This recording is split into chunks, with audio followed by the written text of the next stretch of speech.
자, 이어서는 우리는 제29강입니다. 29강은 페이지 268쪽에 02 안전진단 및 안전성 검토 등이 되겠습니다. 일단은 그 안전진단, 안전성 검토는 첫째, 증축형 리모델링 안전진단. 안전진단은 어떤 경우 한다? 증축형입니다. 증축형 리모델링에 대해서 안전진단을 하게 됩니다. 그러면 알 것은 뭘 알면 되냐? 복잡하게 됐지만 핵심은 이겁니다. 거기 동그라미 1번 증축형 리모델링 하는 자는 누구에게? 시장, 군수, 구청장에게 안전진단을 요청해야 되고, 이때 요청받은 시장, 군수장은 안전진단을 실시하게 되는데, 이때 자기가 하는 건 아니고 동그라미 2번 누구한테 안전진단을 의뢰하게 되느냐? 거기 전문기관에 의뢰하는데, 이때 안전진단 전문기관은 혼자 하면 안 되고 리모델링 하는 자가 추천한 건축, 구조, 길사가 함께 안전진단하면 됩니다. 그러면 안전진단은 기관은 누구냐? 안전진단하는 기관은 박스 안에 보충학습 1번에 거기 동그라미 1번, 2번, 3번 요 세 가지입니다. 특별히 동그라미 1번은 뭡니까? 이게 안전진단 기관인데 소위 말해서 안전진단 전문기관. 동그라미 2번은 요번에 개정됐습니다. 거기 2월 25일자 보충자료 보니까 이제는 시설물법의 한국시설안전공단이 아니라 국토안전관련법의 국토안전관리원이 되겠습니다. 그래서 이제부터는 한국시설안전공단이라는 용어를 쓰지 않습니다. 국토안전관리원 이렇게 고쳐야 됩니다. 그래서 이후로 한국시설안전공단 나오면 다 뭐로 고친다? 국토안전관리원으로 고치면 되겠습니다. 세 번째 누가 있습니까? 한국건설기술연구원. 이 세 단체 안전진단을 의뢰하게 됩니다. 셋을 알아놓으세요. 즉 안전진단 전문기관, 옛날 말로 한국시설안전공단, 지금은 국토안전관리원. 세 번째는 한국건설기술연구원. 이 정도 하시면 되겠고, 옆으로 가서 269쪽에 괄호 2번에 동그라미 2번 269쪽 옆에 괄호 2번에 동그라미 2번, 즉 시장 등은 66조 1항에 따라서 수직 증축형 리모델링을 허가한 경우에 해당 건축물의 구조 안전성에 대한 상세 확인을 위한 안전진단을 실시한다. 특별히 상세 확인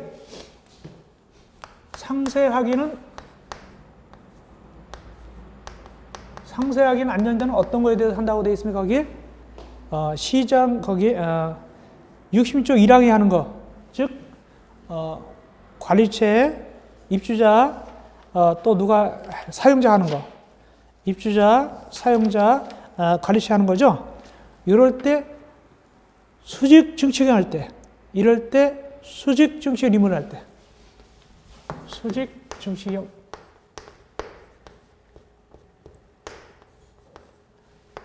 이럴 때 상세 확인을 해야 됩니다. 상세 확인을 한다. 그래서 상세 확인 안전진단을 어떤 경우에 하게 된다? 수직 증축형 리모델링 할 때. 누가 주체가 되는데? 시장, 사용자, 입주자, 그 다음에 관리체가 할 때. 그 다음에 밑에 2번 안전성 검토. 안전성 검토는 증축 중에서 제일 위험한 게 뭐예요? 수직 증축형이죠. 그래서 수직 증축형 리모델링 할 때.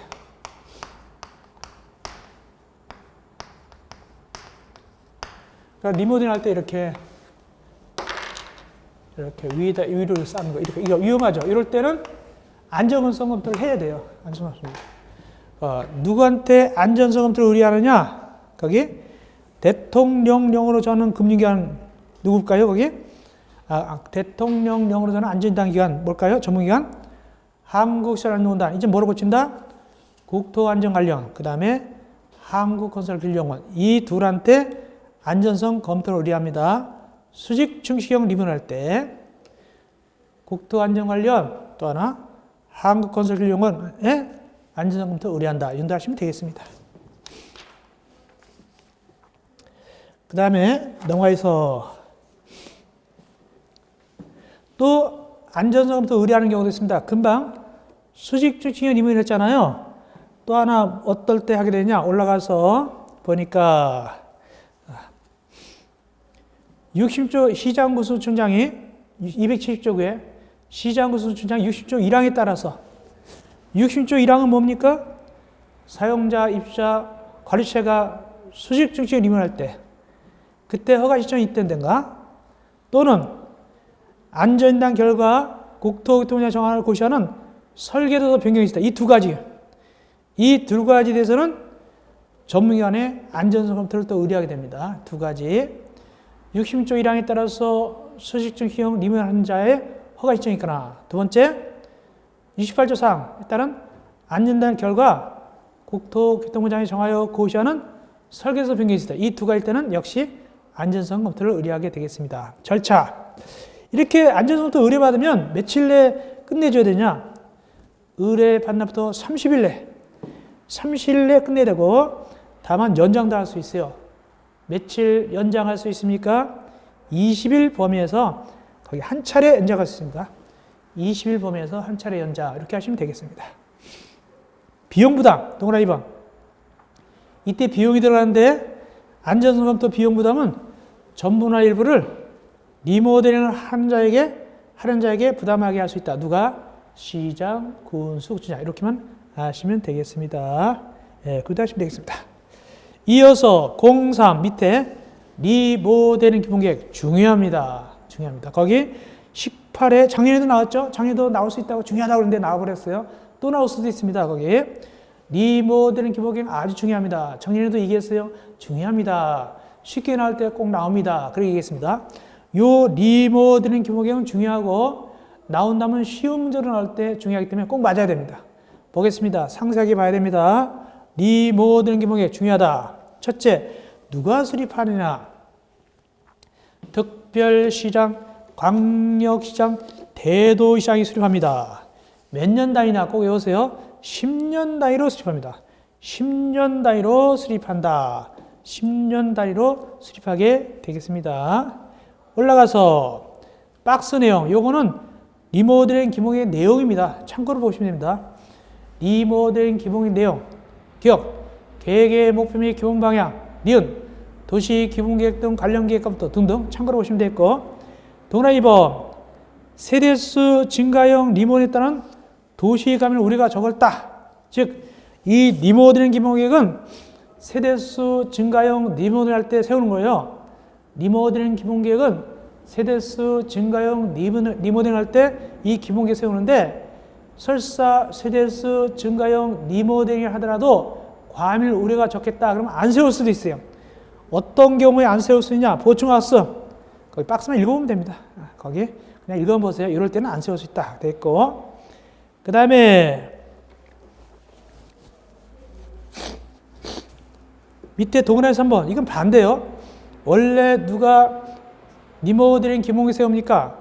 대도시 시장만 세웁니다. 근데 대도시 시장이 아닌 시장도 세울 수도 있다.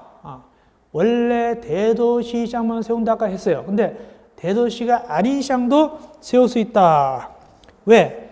도의사가 보니까 도지사가 이거 보니까 필요하다. 이럴 때는 리모델링 기본계획을 수립해야 된다. 대도시가 아닌 경우도 도의사가 판단해가지고 수립하라 그러면 수립해야 됩니다. 그 다음 마지막 작성 기준 작성 방법. 이것도 시험 문제 나왔어요. 작성 기준 작성 방법은 누가 정하냐? 국토교통부 장관이 정하게 되겠습니다. 아시고 절차 보니까 어떤 절차일 것이냐? 14일 이상 주민공람합니다. 13일 이상 주민공람하고 지방의회 의견을 거두는데 지방의회는 며칠 내에 의견을 줘야 되냐? 30일 내에 의견을 제시해야 됩니다. 지방의회는 30일 내에 의견 제시해야 되고 만약에 30일 내에 의견 제시 안 하면 어떻게 되냐? 그때는 이의가 없는 걸로 봅니다. 30일 내에 지방의회가 의견 제시 안 하면 이의가 없는 걸로 본다. 이렇게 하시면 되겠습니다. 그렇게 하면서 빨리빨리 절차가 진행되는 것입니다.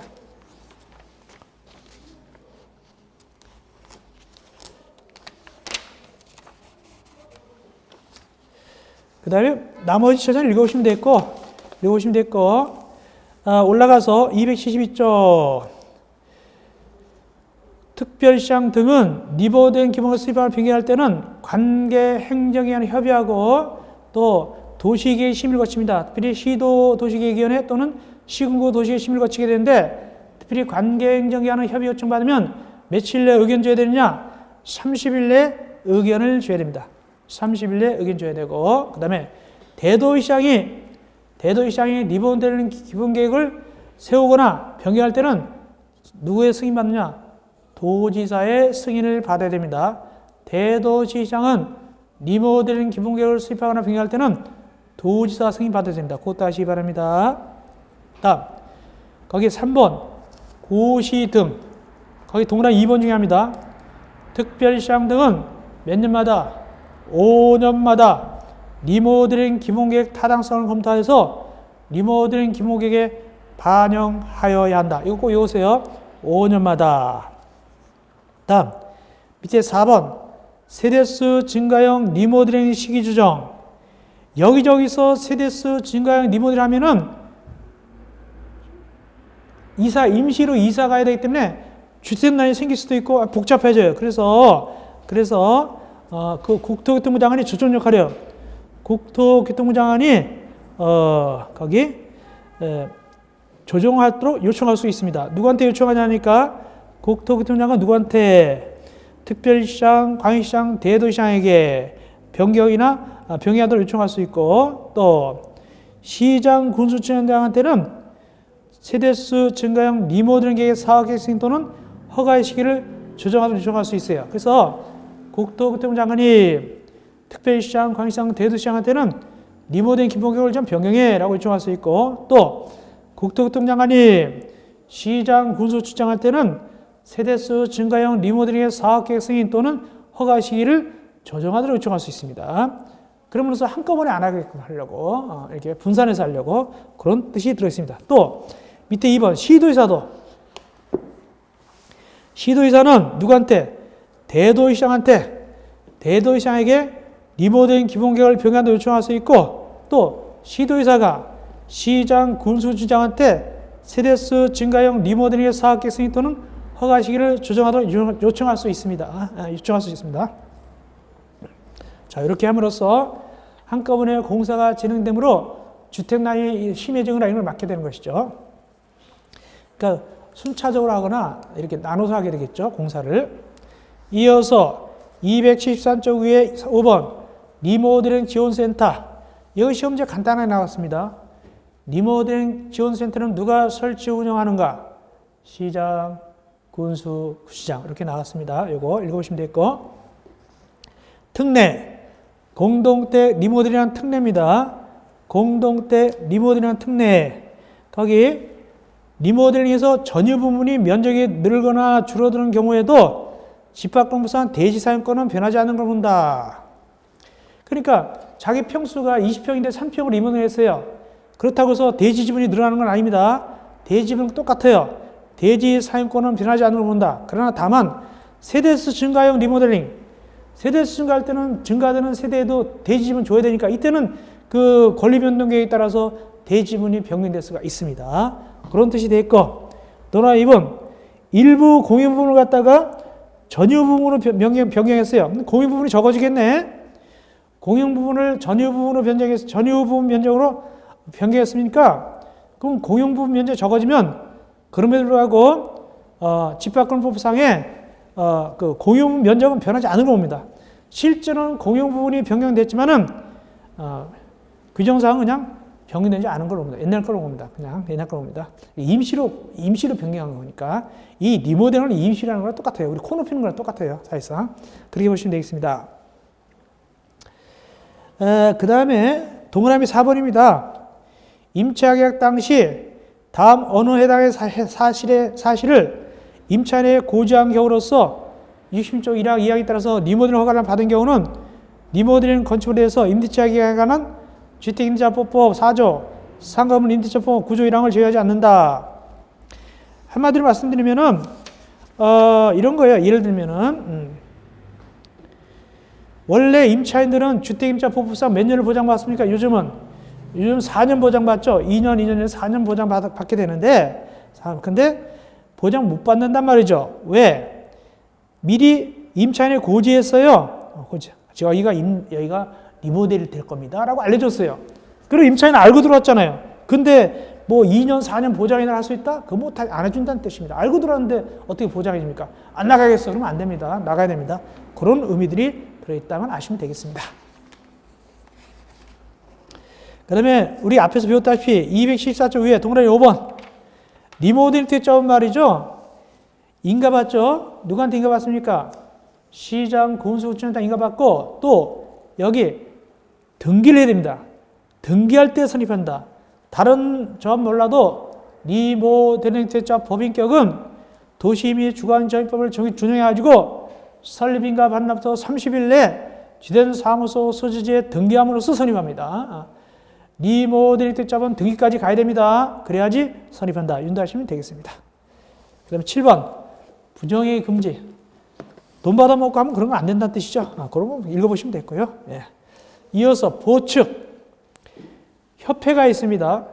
협회는 두 종류가 있습니다. 여기에 주택을 건설하거나 대지를 조성하는 자들이 모임이 바로 주택사업자 단체입니다. 이걸 협회라고 합니다. 아파트 건설하거나 땅을 조성하는 자. 이걸 갖다 주택사업자 단체 협회라고 부르는데 협회는 법인입니다. 법인은 민법 원리에서 어떻게 됩니까? 주된 사무소지에 등기해야 되겠죠? 등기해야 되겠죠. 등기해야 되고. 그 다음에 4번. 협회에 관해서 이 법에 규정된 빼는 민법중 뭘 정하냐? 여기 협회니까 회원이 있어요. 회원이 사원 역할을 합니다. 그러므로 민법중 사단법인에 관한 규정을 준용하는 것이 아니라, 죄송합니다. 재단법인에 관한 규정을 준용하는 것이 아니라 사단법인입니다. 꼭 알아놓으세요. 민법중 사단법인에 관한 규정을 준용한다. 근데 이 협회가 민법중 사단법인에 속하는 건 아니에요. 민법중 사단법인 아닙니다. 그러나 규정만 갖다 쓴다. 규정만 준용한다.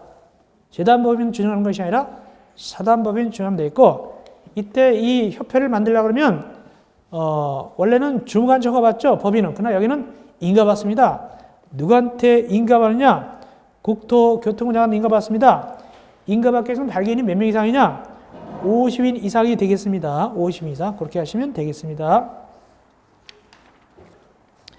이어서 276쪽 공리 주택 상한사채 시험지 잘 나오죠. 17회 19회 나왔고 최근에는 중개사에도 많이 나오고 있습니다. 주택 상한사채. 그러므로 주택 상한사채는 올해도 나올 가능성이 있다. 중요한 부분이 되겠습니다. 첫째, 주택 상한사채가 뭔데? 그 사채를 산 사람한테 주택으로서 지어서 주는 거예요. 사채권자한테 아파트 지어서 주는 거예요. 쉽게 얘기해서. 근데 다만 그 사채권자가 요즘 아파트 받으면 부동산 종합부동산 골치 아파요. 그냥 돈 주세요. 돈으로 줄 수 있어요. 이자 붙여서 돈으로 줄 수 있다. 원할 때는. 어쨌든 주택 상한사채는 누가 발행하느냐? 요즘 아주 유행하는 LH공사, 한국토지대공사가 등록사업자가 발행할 수 있습니다. 그래서 LH공사가 안 끼는 데가 없어요. LH공사가 등록사업자가 발행할 수 있습니다. 이때 발행 절차는 이 발행자는 누구한테 승인하느냐? 국토교통부 장관 승인이 없습니다. 그러므로 LH공사가 잘못하면 국토교통부 장관도 연결되는 거예요. 그래서 이번에도 압수수색 할 때 LH공사 연결해서 국토교통부 다 압수수색하죠. 다 연결돼 있으니까. 이때 넘어가시고 등록사업자 발행요건 3번이 중요합니다. 거기 등록사업자 발행요건 말씀입니까? 이 LH공사는 쉽게 발행할 수 있는데 등록사업자는 조건이 깐깐해요. 어떤 조건하에서 발행할 수 있냐? 밑에 자본금이 5억 이상이 돼요. 법인이고 자본금이 5억 이상이어야 됩니다. 개인은 안 됩니다. 법인이고 자본금이 5억 이상 돼야 되고 또 건설업 등록도 해야 되고 또 실적도 최근 3년간 연평균 주택 실적이 300억 이상 이럴 때만 발행할 수가 있어요. 이 보통 등록사업자는. 그리고 얼마큼 발행할 수 있냐? 최근 3년간 연평균 주택홀수 이내만큼 이 사채를 발행할 수 있습니다. 그 규모입니다. 발행 방법, 액면도 되고 할인도 됩니다. 액면 또는 할인 다 되고요. 특별히 5번 납입금 사용, 이 사채를 바라면 돈이 들어왔을 거 아닙니까? 이 돈을 갖다가 골프 치는 데 쓰면 안 되고 어디다 써야 되겠습니까? 용도, 이것도 나왔습니다. 대지 구입 조성, 그 돈 거기다 써야 되겠죠. 주택건설자 구입, 건설공사비 충당 등등 이런 데만 돈 써야 된다. 그런 뜻입니다. 그리고 관리는 누가 하게 되느냐? 이 납입금은 돈 받은 거는 해당 보증기관과 주택상환사채가 발행자가 주택상환사채 발행자가 협의하여 정하는 금융기관에서 관리합니다. 자기가 관리하지 않고 금융기관한테 맡깁니다. 그런데 하시면 되겠습니다. 내려가서 등록사업자와 등록이 맞수됐습니다. 그런 주택상환사채 발행하고 어떻게 하느냐? 그래도 영향을 미치지 아니한다. 그러므로 끝까지 등록사업자가 건설회사가 망했다 하더라도 아파트는 지어서 줘야 된다. 그 뜻입니다. 효력을 미치지 않는다. 그 뜻입니다. 넘어가서 양도매 상한 등 이 주택상환사채는 기명주권입니다. 함부로 넘길 수가 없고 중도에 해갈 수가 없습니다. 다만 예외적으로 중도에 아니라 양도할 수 있는 경우가 있습니다. 278조 세 가지 세대원 등의 전부가 어떻게 됩니까? 거기 질병치료 등등으로 다른 행정으로 이전할 때, 세대원 전이 상속으로 된 주택으로 이전할 때, 외국 나가거나 외국에 체류할 때, 특별히 얼마 체류할 때 2년 이상 꼭 외우세요. 2년 이상 체류할 때. 양도 방법, 기명증권이니까 사채 원부라든가 또 사채에다가 주소, 이름 이런 거 다 적어야만이 대항할 수 있습니다. 기명증권이니까. 무기명증권이면 그냥 점유만 이전하면 되겠죠. 민법상. 그러나 기명증권은 적을 거 다 적어야만 사채 발행자 및 제3자에게 대항할 수 있습니다. 상환. 뭘로 상환하냐? 원적으로 주택을 지어서 상환합니다. 원적으로 주택을 지어서 상환하지만 예외적으로 본인이 원할 때는 원리금을 현금으로도 상환할 수 있습니다. 상환기간은 그 언제까지 돌려주냐? 언제까지 주택을 지어서냐? 3년을 초과할 수 없다. 다만 실제로는 3년 더 걸립니다. 왜냐하면 이 상환기간 3년은 사채 발행부터 주택의 공급계약 체결일까지, 분양계약 체결할 때까지 기간이기 때문에 실제로는 더 걸릴 수도 있겠죠. 어쨌든 간에 3년을 초과할 수 없다. 이 기간에는 어떤 걸 얘기한다? 주택상환사채 발행일부터 주택의 공급계약 체결까지 기간이다. 꼭 아시기 바랍니다. 상법 적용. 그래서 이 사채 발행은 이 법에 빼놓고는 주택법 빼놓고는 사채 발행하는 걸 적용합니다. 그런데 한국토지특공사가 발행하는 경우하고 금융기관이 상환을 보증하여 등록사업자 발행할 때는 이때는 478조 1항이 뭐냐면 돈이 다 입금 안 돼도 발행할 수 있습니다. 원래는 돈이 다 입금돼야 발행하는데 입금이 안 돼도 발행할 수 있다. 그 뜻입니다.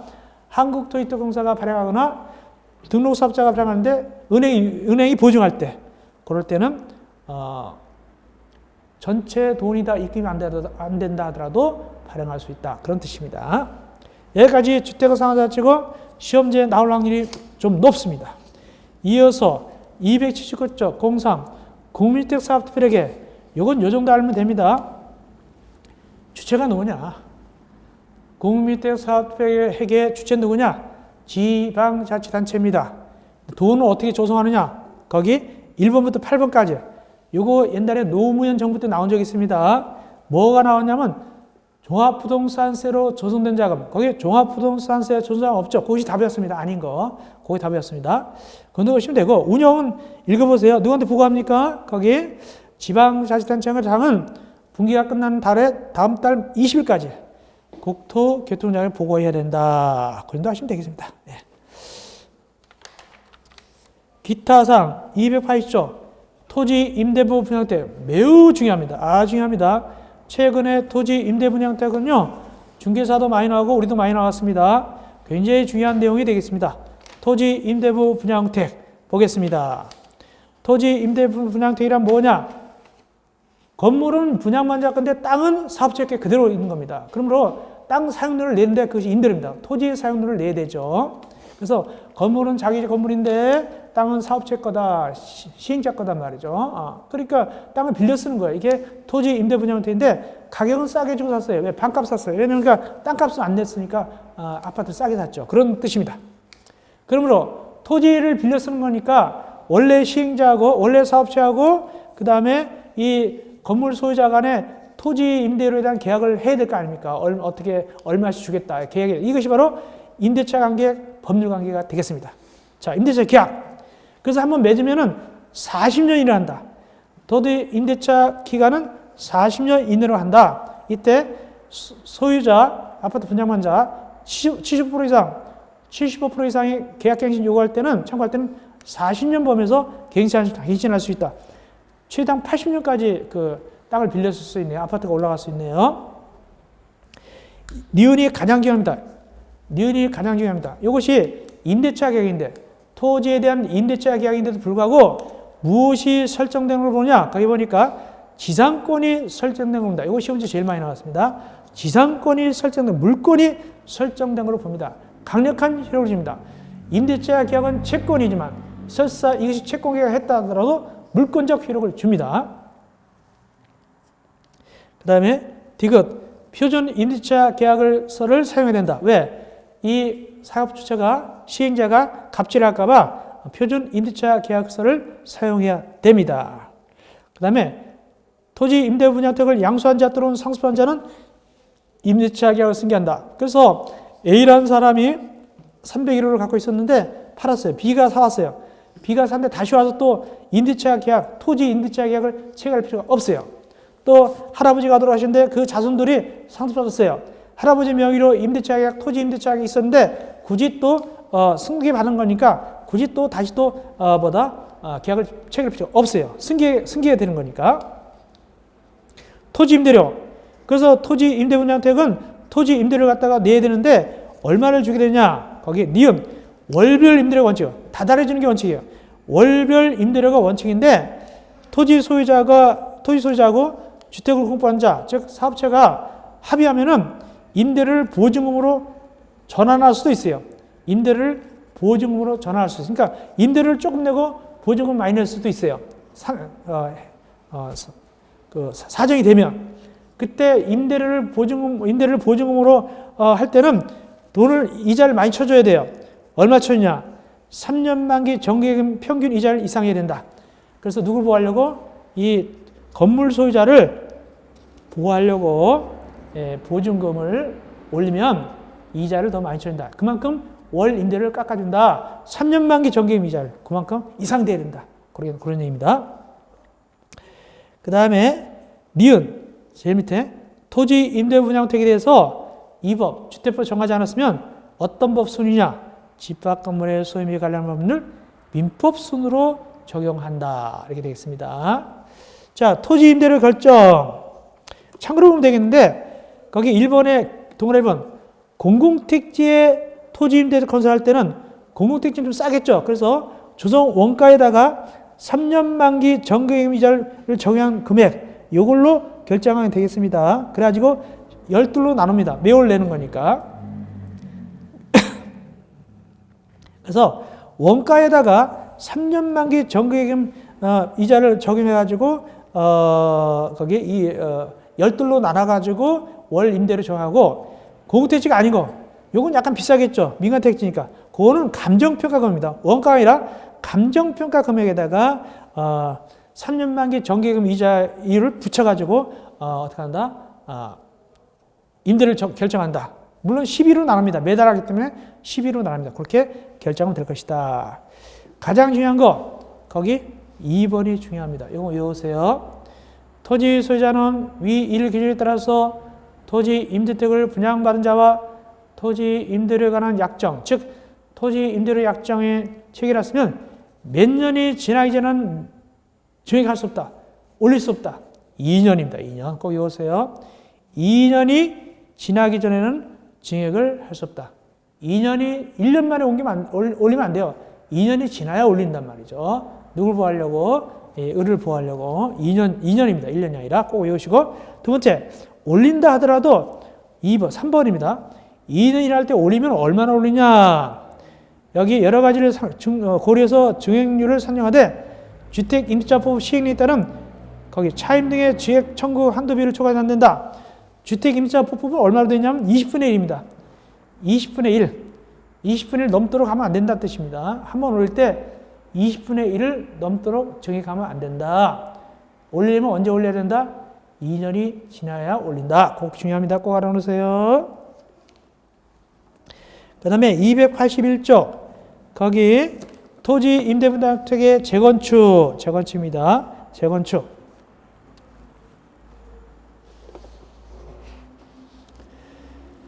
그래서 이제 이 토지 임대분양택이 오래됐어요.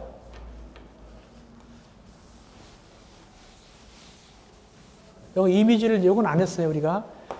기본 강의에서는 안 한 겁니다. 요거는 이제 심화 강의 해드리는데, 기본 강의에서는 안 했었죠? 심화 강의 해드립니다. 자, 그래서 이제 이게 토지 임대분양택인데 오래돼가지고 이제 이렇게 비가 막 줄줄줄 새고 그래요. 그래서 이걸 재건축하고 싶어요. 재건축하고 싶어요.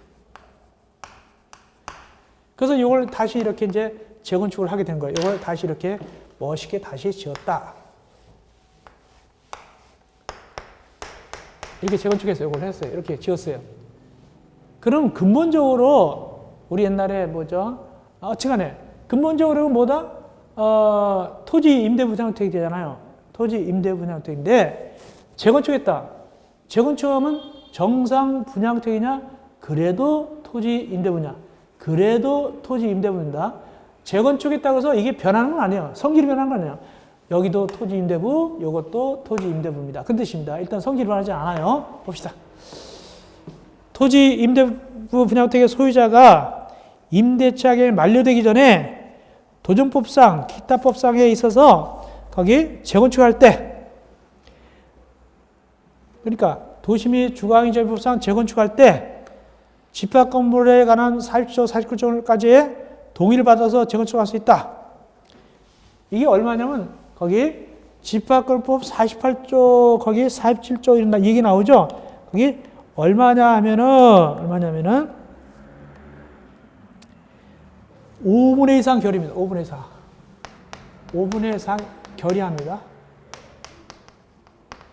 5분의 2 이상 결의해서 재건축하라 뜻입니다. 요거 재건축하려면 5분의 2 이상의 결의해서 재건축합니다. 그것이 바로 집합건물법 그 얘기가 나오는 것이고, 이때 토지소유자는 여기 토지소유자가 여기 이제 시행자죠. 시행자 갑은 배가 아파서 니네들 하지 마. 하고 싶으면 나한테 돈 좀 줘. 이러면 안 됩니다. 거부하면 안 됩니다. 이 갑은 함부로 거부하면 안 됩니다. 거기 건물주들이 하겠다는 데에서. 그 다음에 동그라 2번. 요거는 시험지에 잘 나오진 않겠지만 그러나 깊은 뜻이 있습니다. 토지 임대부 분양택을 재건축하는 경우 해당 택의 소유자를 도정법상 토지동 소유자로 본다. 원래 재건축할 때는 토지동 소유자가 재건축을 할 수 있어요. 토지동 소유자. 토지동 소유자는 누굴 얘기냐면은 토지하고 건축물 소유자. 토지 건물 다 갖고 있어야지 재건축하는 거예요. 근데 여기는 건물만 갖고 있잖아요. 여기서는 이 친구들은 뭐만 갖고 있죠? 건물만 갖고 있죠. 토지는 없잖아요. 그러면 재건축할 수 있겠느냐? 그래도 봐주겠다. 이건 특별한 경우니까 토지는 없어도 건축물만 갖고 있어도 토지 건물을 다 갖고 있는 토지동 소유자로 봐가지고 재건축 해주겠다. 그런 뜻입니다. 그래서 원래 토지동 소유자는 토지 건물을 다 갖고 있어야 되겠지만 여기는 형편에 따라서 토지는 갖고 있지 않고 건물만 갖고 있어도 그냥 도정법상 토지동 소유자를 봐가지고 재건축할 수 있게끔 해주겠다. 그런 뜻입니다. 세 번째. 재건축한 주택은 토지 임대부 분양택을 한다. 그렇죠. 재건축했다고 해서 분양 정상으로 된 게 아니라 옛날하고 똑같이 토지 임대부 분양택인데, 그렇기 때문에 이게 공사가 끝났으면 다시 어떻게 한다? 이 건물주들하고 이 조합원이 여기서 조합원이라고 합니다. 이제 조합원. 건물주가 조합원하고 이 토지 소유자하고 토지 임대차 계약이 성립된 걸 본다. 거기 토지 임대차 계약이 성립된 걸 본다. 똑같이 옛날하고 똑같은 관계가 있다. 다만 여기는 이제는 옛날은 여기 분양반자로 했지만 여기 뭐라 표현했죠? 조합원이라 표현했죠. 재건축했으니까 같은 친구입니다. 같은 얘기입니다. 가지고 계약이 성립된 걸 본다. 근데 이렇게 지어놓고 보니까 이 조합원들이 지어놓고 보니까 야, 이거 땅도 사면 얼마나 좋을까? 그래가지고 토지 소유자 찾아가가지고 땅 좀 파십시오. 이왕에 우리 해놓고 보니까 땅도 갖고 싶네요. 우리한테 파시겠어요. 그럼 토지 소유자가 그래하고 팔면은 결국은 정상적으로 정상 분양택이 되겠죠. 그런 뜻입니다. 제일 밑에. 그래서 토지 소유자하고 거기 주택 소유자 합의했어요. 땅에 대해서 사고 팔기로. 그러면 이제는 뭐가 된다? 토지 임대부 분양택이 아닌 주택, 정상적인 분양택으로 전환할 수 있다. 당연하죠. 그 대신 돈이 들어갔어요. 누가 돈 들어갔죠? 여기 조합원들이 돈 냈겠죠? 그 뜻입니다. 이어서 그 다음에 거기 새로 개정된 거 집어넣읍시다. 281쪽 제일 밑에 281쪽 밑에다가 괄호 3 해가지고 2월 25일자 보증자료입니다.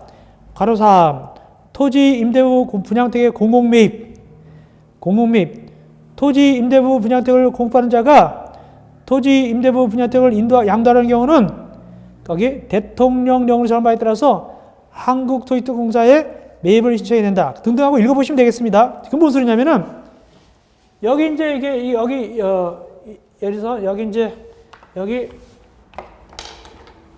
이제 분양받았어요. 분양 여기 301호에 A가 분양인데 A가 팔고 싶어요. 팔고 나가고 싶어요. 팔고 나갈 때 토지 임대 분양택인데 A가 팔고 나갈 때 B한테 말이죠. B한테 야 이거는 토지 임대보다 싸. 임대료만 내면 되니까 또 피도 붙여 한 1억 피를 붙여가지고 나한테 사고 B한테 팔아먹고 나가면 안 된다는 뜻입니다. 함부로 못 팔아먹어요. A는 누구한테 팔아먹어야 되느냐? 토지 임대부 분양택은 이 공공성이기 때문에 누구한테만 꼭 팔아야 되냐면 거기 LH공사한테. LH공사는 매입을 신청해야 돼. LH공사한테. LH공사 안 낀 데가 없죠. 즉 한국토지특공사한테 매입을 신청해야 돼. A가. 제3자 아는 사람한테 팔면 안 돼요. 꼭 얘한테 팔아야 돼요. LH공사가 사게 된단 말이죠. 그럼 돈을 많이 줄까요? 적게 줄까요? 그렇게 이 A가 기대했던 돈을 못 받게 되겠죠. 아무래도 순수한 돈만 받게 되겠죠. 피 같은 거 못 받게 되겠죠. 그렇게 유도합니다. 고시원에 새로 들어갔어요. 2021년 1월 5일자 토지 임대부의 분양택을 팔 때는 누구한테 팔아야 된다? LH공사한테 팔아야 된다. 그런 뜻입니다. 그 정도 하시면 되겠습니다. 자, 그걸 읽어보시면 되겠고 이어서 나머지는 쭉 넘어가도 괜찮고 쭉 가시고 282조 밑에 체납된 분양대금의 강제징수 국가나 지방자치단체인 사업체가 구미택을 갖다가 구미택의 분양대금, 임대보증금, 임대료 같은 걸 체납했다. 건설한 것에 대해서 그러면은 어떻게 처분하느냐? 국세, 지방세 체납 처분에 따라서 강제징수할 수 있다. 그러니까 국가나 지방자치단체가 구미택을 갖다가 지었어요. 근데 분양대금을 안 냈다. 또는 임대보증금, 임대료 같은 게 막 체납됐단 말이야. 그러면 그 사람에 대해서 국세나 지방세 체납 처분해서 강제로 징수할 수 있다. 다만 입자가 그래도 눈물이 있어가지고 장기간 질병이나 부득이한 사유를 할 때는 강제징수 안 할 수도 있다. 너무 불쌍하니까. 그런 뜻입니다.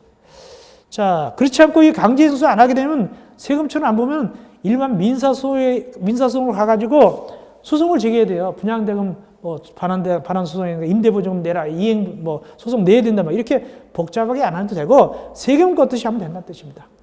누구한테 유리한 규정입니까? 국가 또는 지방자치단체에 유리한 규정입니다. 다만 너무나도 불쌍한 받을 수도 있다. 그것이 후반 문제이고 그리고 징수위탁 한국토지주택공사 지방공사는 그가 건설한 구미택 분양대금 임대보증금 갖다가 걷는 걸 누구한테 맡길 수 있냐?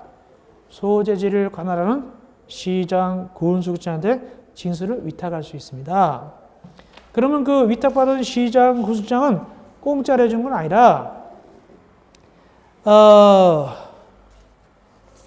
지방세 체납점에 따라서 징수하게 되는데 빨리빨리 징수하게 되는데 다만 이 한국토지특공사 지방공사는 수고하셨습니다 하고 시장 군수국장한테 얼마를 갖다가 수수료 집행하느냐? 위탁 수수료 2% 징수한 금액의 2%에 해당하는 금액을 갖다가 위탁 수수료 지급해야 된다. 위탁 수수료 지급해야 된다. 2%가 되겠습니다. 그래서 2%꼭 외우시기 바랍니다. 2% 새로 들어간 내용이네요. 다음 밑에 8번 청문만 좀 보겠습니다. 청문. 국토교통부장관 또는 지방자치단체 장은 거기 다음 해당할 때는 청문을 거친다. 즉 변명의 기회를 주는 거예요. 청문자 거칩니다. 절차를 거쳐요. 막 무조건 하는 것이 아니라 절차를 거치는데 어떤 것에 대해서 청물자를 거칩니까?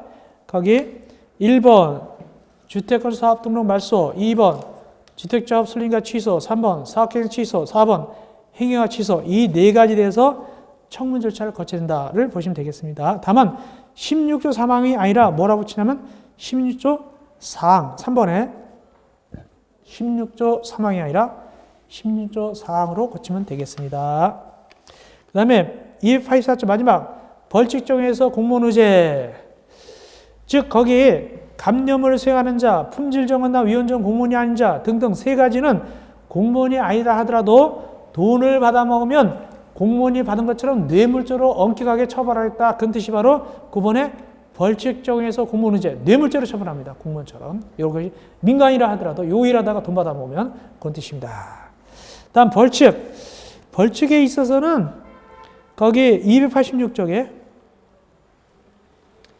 286조 외에 6번 3년 이하 징역 3천만 원의 벌금에 있어서 특별히 동그라미 3번, 4번 즉 무단 전매, 동그라미 3번 전매 금지 위반 3년 이하 3천만 원 이하 벌금, 그 다음에 공급시설 교란 금지 위반, 남의 통장 가지고 분양받는 이런 것이 바로 3년 이하 3천만 원 이하 벌금의 원칙인데 예외적으로 위에 분보면은 그 위반 행위로 얻은 이익의 3배에 해당하는 금액이 3천만 원을 초과하는 자는 3년 이하의 징역 또는 이익의 3배에 해당하는 금액 이하의 벌금을 처할 수도 있어요. 그렇게 하시면, 그건 좀 더 그렇게 더 가중할 수 있다 보면 되겠습니다. 네, 그 정도 하시면 됐네요. 하실 되고, 그 다음에 옆에 페이지 가셔서 287쪽에 8번 2년 이하 징역 또는 2천만 원 벌금, 즉 분양가 심사위원이 고의로 잘못 심사를 했다. 그럴 때는 2년 이하 또는 2천만 원 이하 벌금에 처합니다. 그거 하시면 되고요. 그 다음에 289쪽 행정질서벌. 행정질서벌 중에서 2천만 원을 가태로 잠깐 보면은 거기 3번에 78조 3항에 따른 표준 임차계획을 사용하지 아니하거나 나오죠. 동그라미 4번에 78조 5항에 따른 임대료 기준을 위반하여 토지 임대한 자, 요거. 동그라미 3번, 4번은 누구냐면은 토지 임대부 분양택에서 토지 소유자를 얘기합니다. 이걸 얘기합니다. 그래서 동그라미 3번, 4번은 2천만 원 이하의 과태료, 동그라미 3번, 4번은 토지 임대부 분양택에서 나온 얘기다. 토지 임대부 분양택에서 이렇게 토지 소유자가 표준 임차 계약서를 사용하지 않거나 이행하지 않는 자, 또 거기 거기 토지 임대 분양택에서 임대료 기준을 위반해서 토지 임대한 자, 이런 친구들이 바로 주로 3번, 4번은 어디서 나온 얘기다? 토지 임대부 분양택에서 나온 얘기가 되겠습니다. 예, 윤도하시면 되겠네요. 윤도 보면 되겠습니다. 자, 이렇게 해서 우리가 주택법 굉장히 오랫동안 했죠. 8문제 나오는데 굉장히 자세하게 해드렸습니다. 여러분들이 나중에 이제 1차 끝난 다음에 반복해서 공부하시면 되겠습니다. 지금 이제 1차에 집중할 때가 되니까. 그래서 일단 이 정도 들으시고 나중에 또 1차 끝나자마자 열심히 또 반복하시면 되겠습니다. 자, 이렇게 해서 우리가 29강에서 끝으로 주택법을 끝내겠습니다. 이어서 30강에서는 제3편 공동택 관리법 들어가겠습니다. 여러분들 고생했습니다. 제3편 30강 공동택 관리법에서 만나 뵙겠습니다.